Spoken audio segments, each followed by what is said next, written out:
Engineer, kumustahin ko lang yung ating mga magsasaka. Ano ho ba yung update? Marami ho ba ang naapektuhan nitong epekto ng nagdaang bagyong Inday at Habagat? Yeah, sa suma total, hindi naman ganun kalaki, no? Um, yung bagyo na dumaan, pero siyempre, pinapa total estimate pa rin natin kung ilan ang talagang damage dito sa dumaan. Opo, sa initial po ninyong monitoring, aling lugar ho yung sa tingin po ninyo, yung may pinakamabigat at pinakamalala pong naapektuhan nga nitong nagdaang bagyo?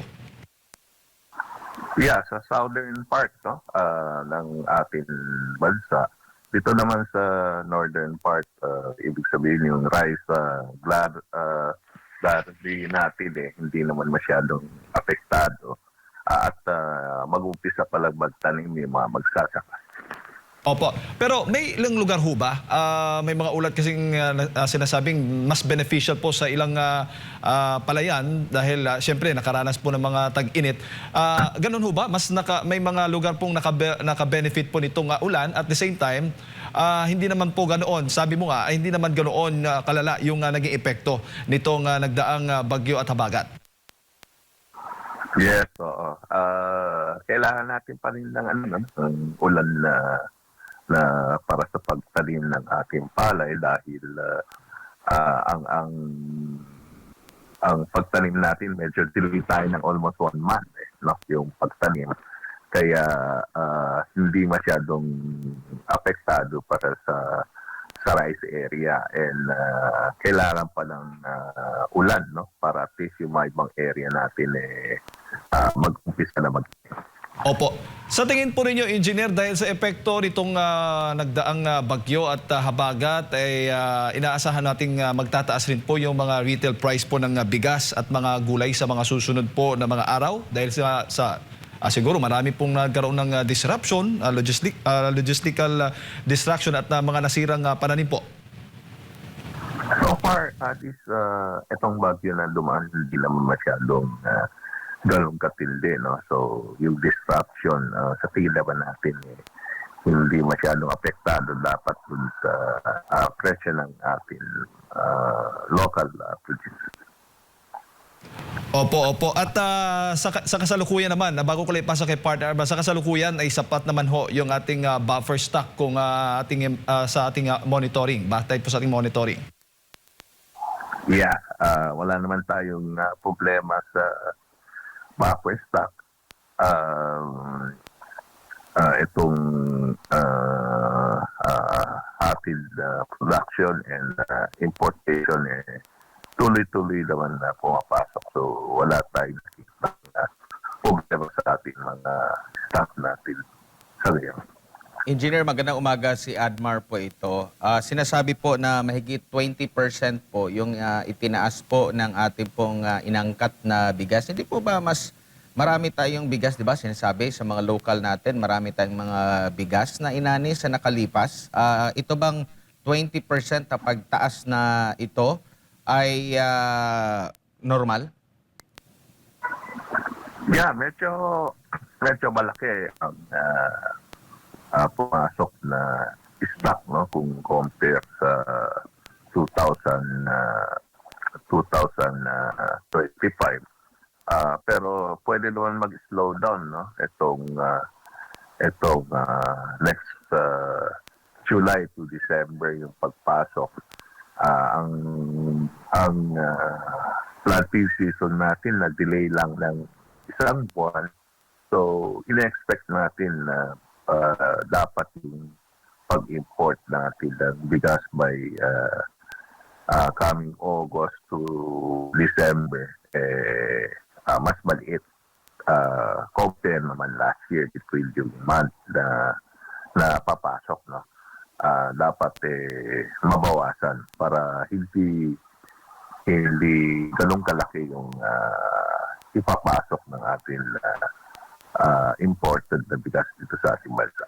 Opo, ito pong nababalitang Super El Nino po, engineer, may kasalukuyang epekto na po ba ito sa ating mga sakahan?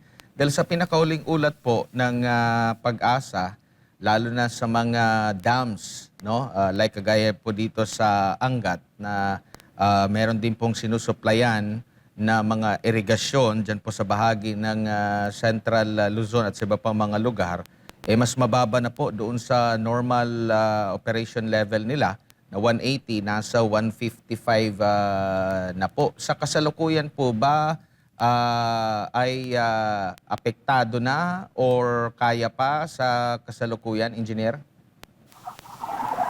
Yeah, so far ang ano kasi ang mababase natin dun sa rainfall, no? Mas maliit yung rainfall natin this year compared last year. Pero of course, depende pa rin yung mga bagyo na papasok dito sa ating bansa. Eh. So, inaano pa rin natin na yung cropping season natin ngayon, mahahabol yung production natin last year. So ang inaano pa na inestimate pa rin natin na yung parating na buwan makakahabol pa rin natin yung expected yield natin para at least matapat natin yung yield natin this year to last compare last year. Opo. Sa mga huli nating panayam po, engineer, nabanggit niyo po dati na ngayong planting season at sa darating na mga harvest season, dito natin mararamdaman yung naging epekto po ng sigalot doon po sa gitnang silangan, no? Tapos muling sumiklab po ang gulo doon.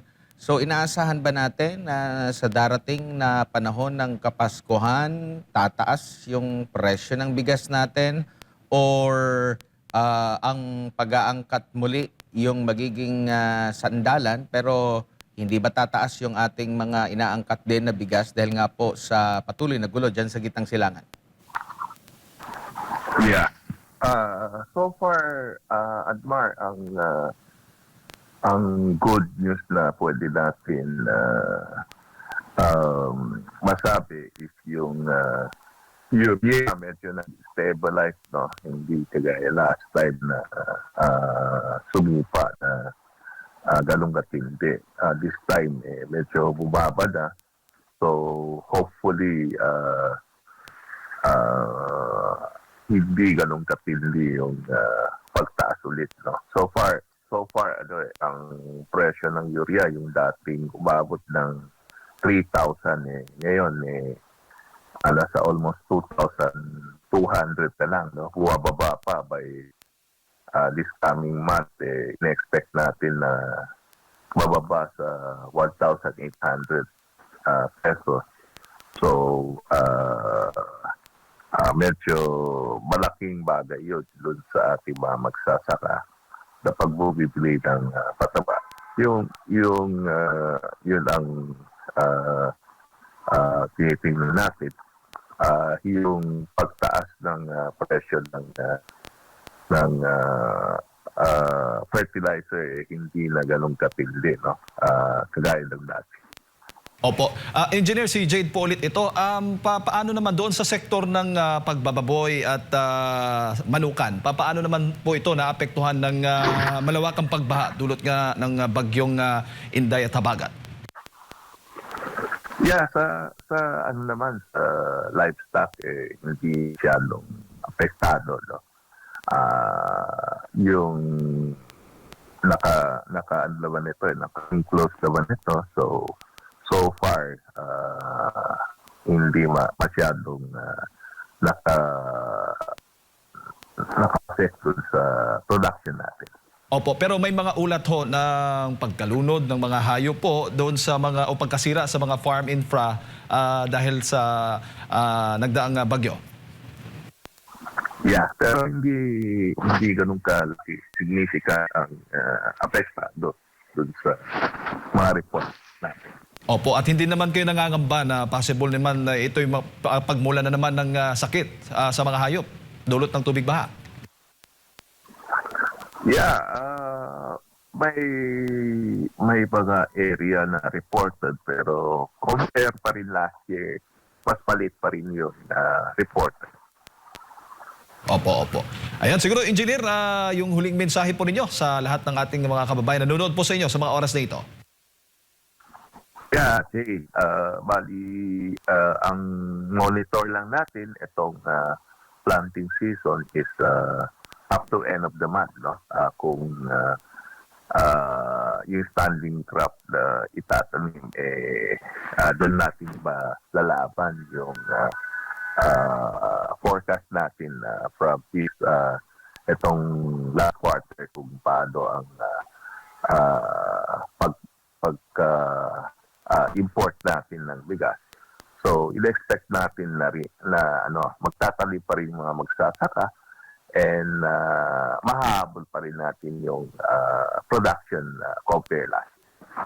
Alright. Engineer, maraming salamat po sa inyong pong oras. Sa ulitin po, good morning po sa inyo. Maraming salamat. Magandang umaga po. Ayan po mga kababayan, si Engineer Rosendo So, ang presidente po ng SINAG, ang ating nakasama na pakinggan po ngayong umaga. Samantala, umabot na po sa 18 ang bilang ng mga nasawi dahil sa pagbaha at landslide na dulot po ng habagat na pinalakas ng bagyong Inday. Ayon sa Office of Civil Defense, karamihan po sa mga nasawi ay mula dyan sa Mindanao. Umabot naman sa mahigit 69,000 pamilya ang naapektuhan ng sama ng panahon. Mahigit 11,000 individual naman ang pansamantalang nanatili sa mga evacuation center. Pinayuhan po ng OCD ang mga residente sa mga lugar na mataas ang panganib sa landslide at pagbaha na agad lumikas kung kinakailangan.